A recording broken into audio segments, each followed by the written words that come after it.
Roblox Games and Realism. This combination is something we never heard of back in the early days of Roblox.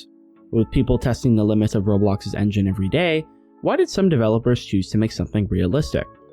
Well, realism in video games is something that is commonly used today and is sometimes a key reason why somebody might purchase a game. Games like Escape from Tarkov, Bodycam, Insurgency, and other realism game developers had one idea in mind. Can we make a game that looks like real life? But what if you don't have the $40 or $50 to spend on these super realistic titles? What if there was a free way to enjoy the taste of realism without spending a penny? Well, that's where Roblox comes in. People have been testing the limits of the Roblox engine for years now, figuring out the absolute limit of what it can possibly do. And in that experimentation and discovery, we finally have games that encapsulate everything that realism fans have been looking for. There are quite a few realism games on Roblox right now. There are ones that focus more on weapons, such as the animations, mechanics, and looks, while having a very bare-bones game that's just meant to be a testing ground, like a realistic gun game and gun armor testing.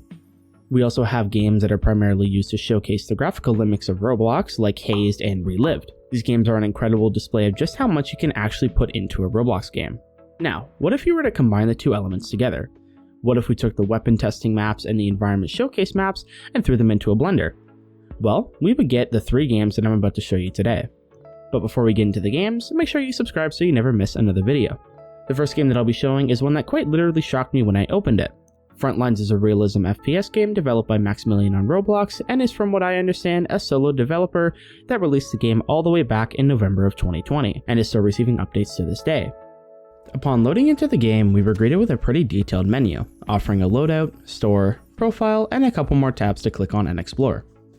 The loadout tab lets you switch your weapons and add attachments to them, to which there is quite a few for each weapon. The weapons range from assault rifles to SMGs to snipers and more. There's approximately 7 primary weapons and 3 secondary weapons.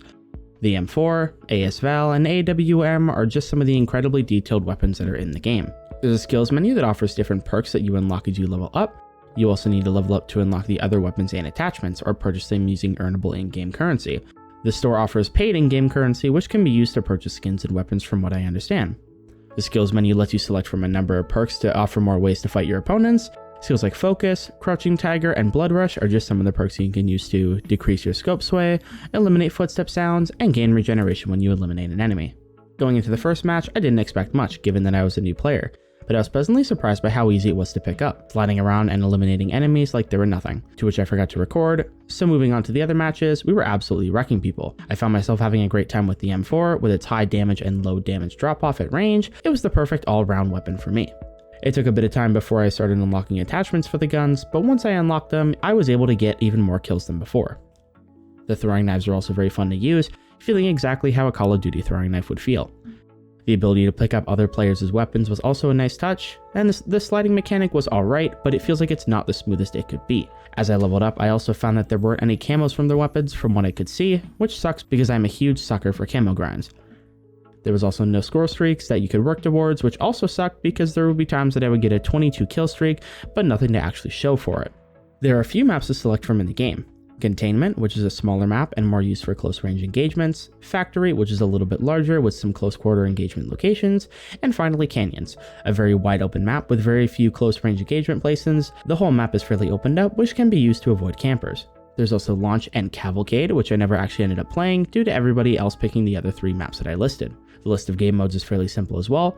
There's Team Deathmatch, Free For All, Kill Confirmed, Domination, and King of the Hill. Would I recommend this game? Absolutely. Am I going to do a pros and cons list? Also yes.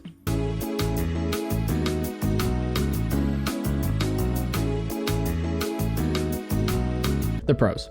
The gameplay is amazing and gives off a Call of Duty feel while still feeling like its own game entirely. The guns are extremely well detailed with a lot of detailed attachments to go with it. The guns are fairly balanced, the recoil is easy to control, and the damage fall off is pretty minimal.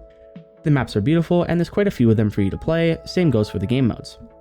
The UI and menus are sleek and easy to understand, and the overall game is just amazing and sometimes plays better than Call of Duty.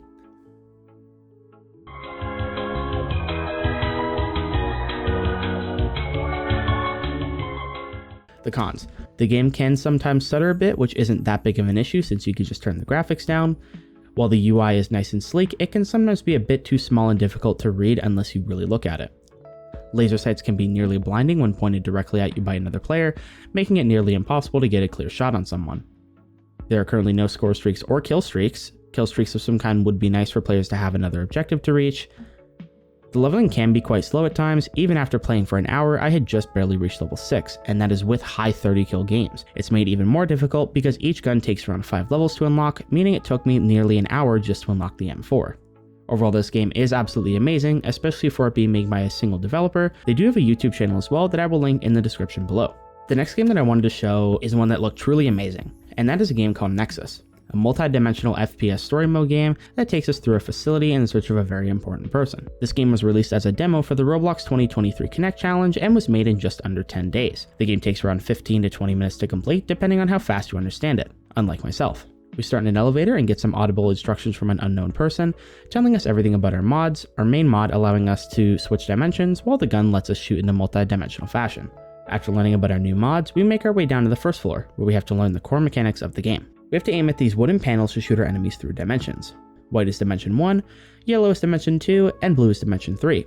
The environment and ricochet changes with each dimension, leading you to have to think pretty hard about where you're aiming, since you only get 1 bullet per floor. The second floor tasks us with eliminating 2 bots, finding the right dimension and angle to defeat both of them at the same time. As we traverse each floor, we learn that we're actually here to secure someone named Dawn, the person who has just been instructing us as sister. This floor was actually a lot easier than I expected. I just had to aim at the wall behind me to reach all 3 enemies, even though we only needed to take out 2. Some of the floors tell you what to do, while some take multiple trips of trial and error to find the right angle without being killed by the security robots. Once we reach the final floor, we end up finding out that Dawn wasn't where she was supposed to be, marking the beginning of the story and the end of the game. I did cut out some of the floors as well because I didn't want to spoil the entire game, even though I did spoil the technical ending of the demo. There will also not be a pros and cons list for this game because it is a demo and not a fully released game.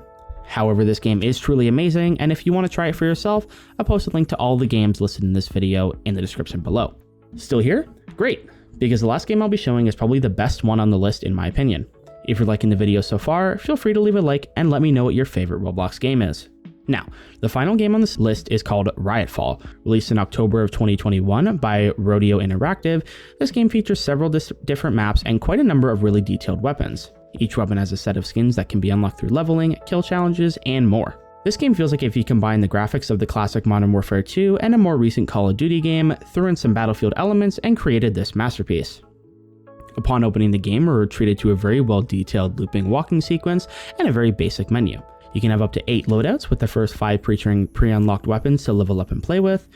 Each weapon has a decent amount of attachments to improve your weapon and a fairly large amount of camos in the game. There are also camo and weapon bundles available for purchase through in-game currency. M4A1, UMP45, and the M300 are just some of the weapons that you can use and destroy other players with. The first match was a little difficult, mainly because I was using a weapon with no attachments on a mostly long-range map, but it didn't take long before I started tearing out the lobby. This game also featured the tactical sprint and sliding mechanics, however this one felt a little bit more polished and more fun to use. There are quite a few maps as well, each featuring close range and long range engagements. Maps like Motel, Palace, Union, and Zerno are just some of the maps that are featured in the game.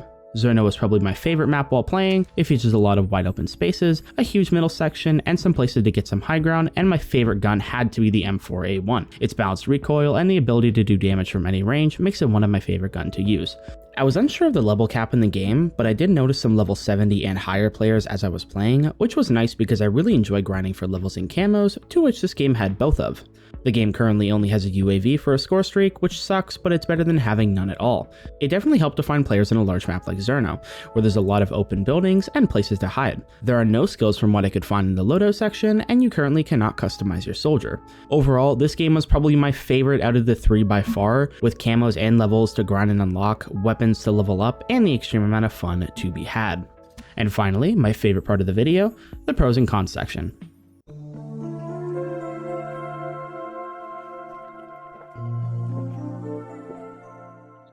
The pros. The guns are extremely detailed and well balanced. The guns offer numerous attachments and weapon skins to unlock. The game offers score streaks to help you and your teammates. The slide and movement mechanics are smooth and easy to pick up without requiring any extra effort. The maps are really well detailed and give off a classic Modern Warfare 2 style. The leveling is a lot faster than other games, allowing you to unlock new weapons and attachments faster. The UI is pretty minimal and looks very fitting for the game's style.